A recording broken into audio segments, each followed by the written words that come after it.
அனைவருக்கும் வணக்கம். வந்து ஒரு பழைய பாட்டு ஒன்று, ரொம்ப பாப்புலரான பாட்டுன்னு சொல்ல முடியாது. மெல்லிசை மாமேதை எம்.எஸ். விஸ்வநாதன் அவருடைய இசையில் வந்த ஒரு பாட்டு, ஒளி விளக்கு படத்தில் நான் கண்ட கனவில்னு. அது ஒரு ரேர் சாங் தான் அது. இருந்தாலும் அதில் வந்து அந்த மெலடியோட கன்ஸ்ட்ரக்ஷன்லாம் பார்த்தா ரொம்ப ஆச்சரியமான விஷயம். இந்த நோட்டு தான் வருதுன்னே சொல்ல முடியாது. எம்எஸ்வி அவர்களோட கம்போசிங்கில் பல பாடல்கள் நம்ம பார்த்துருப்போம். அதை இருந்தாலும் அந்த மெலடி எப்படி கன்ஸ்ட்ரூட் பண்ணியிருக்காரு அப்படின்றதுக்காக தான் இந்த சாங்கை வந்து ஒரு ஜஸ்ட் ஒரு டெமான்ஸ்ட்ரேஷன் மாதிரி. தெரியாதவங்க கூட பரவாயில்ல, இந்த பாட்டு அறியாதவங்க கூட அதை கேட்டால் அதோட மெலடியை பார்க்குறதுக்காக தான் இதை வந்து உங்களுக்கு கீபோர்டை ஃபோக்கஸில் வச்சுருக்குது. இது வந்து இப்போ நான் ப்ளே பண்ணிக்கிறது வந்து ஜி ஸ்கேலில் 5 சுதியில் ப்ளே பண்ணியிருக்கேன்.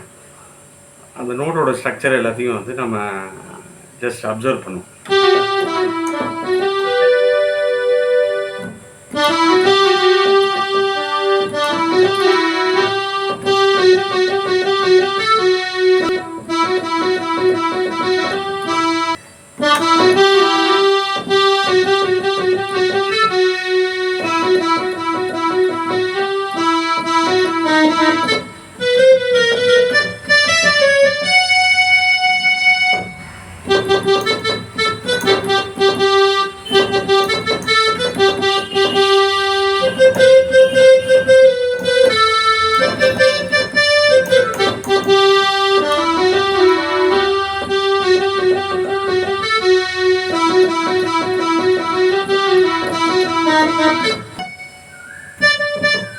இது வந்து பல்லவியில் வந்து இப்படி பண்ணியிருக்காரு.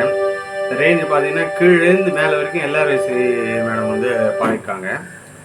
அதில் வந்து ஒரு கோரஸும் வச்சுருப்பார். இப்போ இந்த சரணத்தை பார்ப்போம் நம்ம. இப்போ இது மேஜராக இப்போ பாட்டு பார்த்தப்போ நம்ம பார்த்தோன்னா சங்கராபரண ஸ்கேலில் தான் வாசிச்சிருக்காரு. ஆனால் வந்து மா 2 வந்து கல்யாணி இடத்த டச் பண்ணுறாரு சரணத்தில்.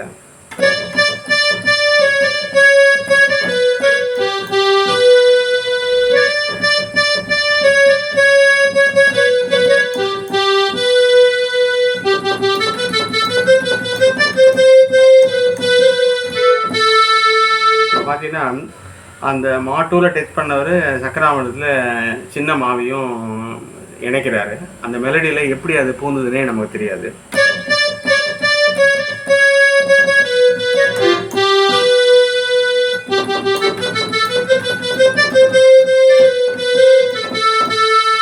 இப்போ இந்த இடத்துல வந்து மோகனத்தோட சொரங்கள், அதாவது 6th கார்டை வந்து பிடிச்சிருக்காரு. 6th கார்டில் வந்து ஃபுல் ரேஞ்ச் மேலே வரைக்கும்.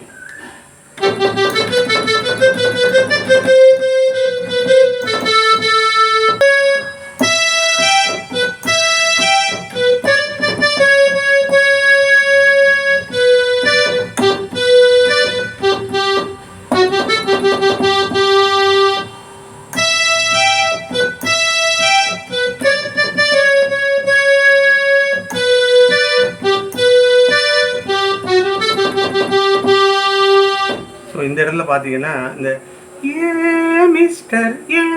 மிஸ்டர் அந்த இடத்துல அந்த கார்டு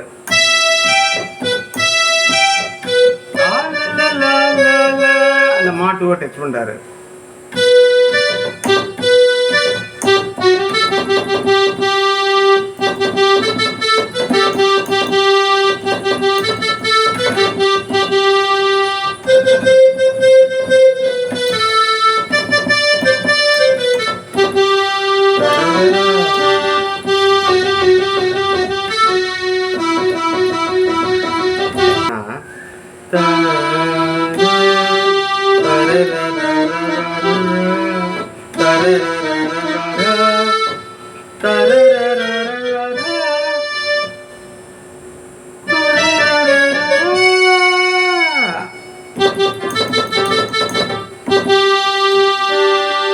இவ்வளோ அழகாக வந்து எல்லா நோட்டையுமே டச் பண்ணியிருக்காரு. ஆனால் எப்படி இந்த டிரான்ஸ்ஃபர்மேஷனை கொண்டு போயிருப்பார், இந்த மெலோடியை வந்து எப்படி கன்சீவ் பண்ணியிருப்பாருன்னு நம்மளால் ஊகிக்க முடியல.